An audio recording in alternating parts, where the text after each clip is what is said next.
दो बड़ी अहम बातें होंगी। उस बीच अरविंद ओझा, क्या खबर अरविंद ओझा वहां से? मुनीश, मैं इसी पर आऊंगी आपके पास, लेकिन उससे पहले अरविंद ओझा, कुछ हलचल हो रही वहां पर? अरविंद ओझा जी देखिए, मैं आपको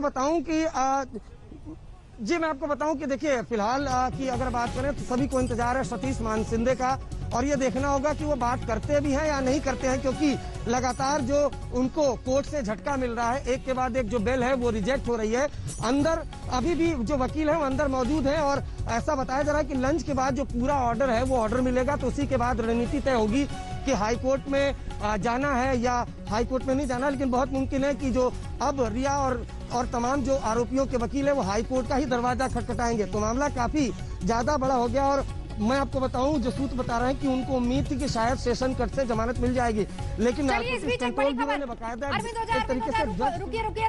खबर बता दें। मुनीश पांडे भी लगातार हमें बता रहे हैं, हालांकि ऑर्डर की कॉपी का इंतजार है, लेकिन बॉम्बे हाईकोर्ट जाएगी रिया चक्रवर्ती। उनके वकील सतीश मान शिंदे की तरफ से तैयारियां पूरी कर ली गई है। बड़ी खबर आ रही है।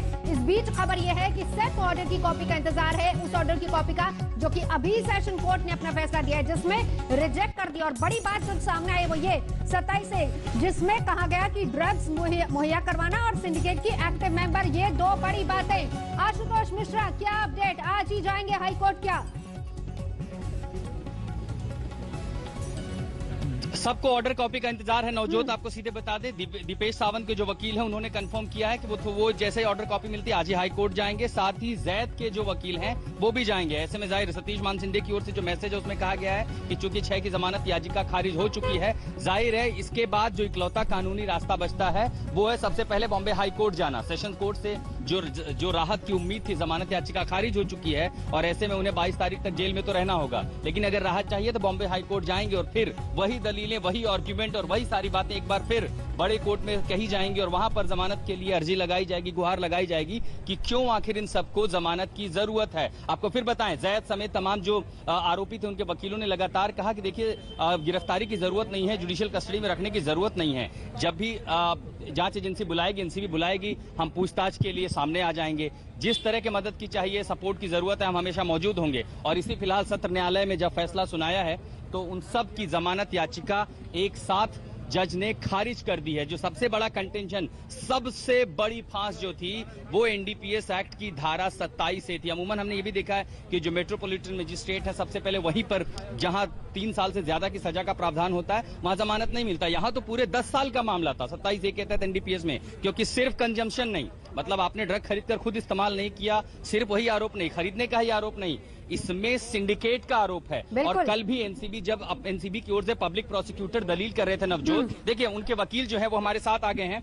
विस्तार में बताइए, आज जब सुनवाई हुई, आपने जब अपनी अपनी दलीलें दी थी तो क्या क्या बातें कही थी, किन बातों को आधार बनाया था? सुनवाई जो है कल ही हो गई थी। उसके ऊपर हम लोग ने ये दलील दी थी कि जितने भी सेक्शन हमारे ऊपर लगाए गए वो बेलेबल सेक्शन है, उसके अंदर एक भी नॉन बेलेबल सेक्शन है नहीं। रिया चक्रवर्ती और शौविक चक्रवर्ती के ऊपर जो सेक्शन एक्स्ट्रा लगाए गए थे, सेक्शन 27A, वो नॉन बेलेबल सेक्शन थे, वो हमारे क्लाइंट के ऊपर लगाए नहीं गए। दीपेश सावंत पर 27A नहीं लगाया गया, तो इसीलिए दीपेश सावंत को छोड़ देना चाहिए। और जो अक्यूज्ड कायजान इब्राहिम है उसको भी नीचे से बेल हो गई है, उसका और हायर रोल था। पैरिटी मांगी थी, पैरिटी हमने मांगी थी कायजान इब्राहिम के ऑर्डर के साथ, बिकॉज कायजान इब्राहिम का हायर रोल था, हमारा रोल उससे कम है। बट वो भी पता नहीं कंसीडर किया या नहीं किया। अभी बॉम्बे हाईकोर्ट जा रहे हैं, अभी हम लोग ऑफकोर्स बॉम्बे हाईकोर्ट अप्रोच करेंगे। दीपेश सावंत के वकील हैं, कह रहे हैं हम बॉम्बे हाईकोर्ट ऑर्डर कॉपी मिलते ही जाएंगे, लेकिन जिसका हम जिक्र कर रहे हैं 27A की वो फांस जो इस सभी 6 आरोपियों में सिर्फ और सिर्फ रिया चक्रवर्ती और शौविक चक्रवर्ती पर लगी है। ईडी के केस को ले जाकर के एनसीबी ने बड़ा केस बनाया, पेडलर्स को उठाया, बयान दर्ज किए, जहां सीजर हुई वहां सीजर दिखाया, बाकी सबको बयान के आधार पर आरोपी बनाया और 27A के तहत सीधे कह दिया कि ये सिंडिकेट का हिस्सा है। और इसी वजह से कहा कि हमें जांच आगे चाहिए, इन्हें न्यायिक हिरासत में रहने दिया जाए। शायद इसी वजह से सत्र न्यायालय एनसीबी की बातों से सहमत दिखाई पड़े। मैं लौट रही हूं आपके पास, एक हलचल जरा अरविंद ओझा दिखाइए तस्वीरें। जी देखिए, मैं आपको बताऊं कि अभी भी जो वकील है, और मुझे ऐसा लगता है कि सभी लोग अंदर जो ऑर्डर की कॉपी है उसके इंतजार में है, उसी के बाद रणनीति तय होगी। लेकिन ये तो फैसला हो चुका है और अमूमन यही विकल्प भी है कि हाई कोर्ट जाना है। लेकिन जैसा आशुतोष दीपेश की बात कर रहे थे, मैं आपको बताऊं दीपेश सावंत वो किरदार नारकोटिक्स कंट्रोल ब्यूरो के सामने जब लगा तो दीपेश सावंत ने जो पूछताछ में खुलासा किया तुरंत उसको 67 एनडीपीएस एक्ट में नारकोटिक्स कंट्रोल ब्यूरो ने रिकॉर्ड किया। और दीपेश सावंत ने जो कुछ खुलासा किया, शोभिक चक्रवर्ती ने खुलासा किया था, उसकी कॉपी भी आज तक के पास मौजूद है पूरे खुलासे की। लेकिन दीपेश सावंत ने जो खुलासा किया उसके बाद तो फिर रिया चक्रवर्ती पर शिकंजा कसने की पूरी तैयारी हो गई थी।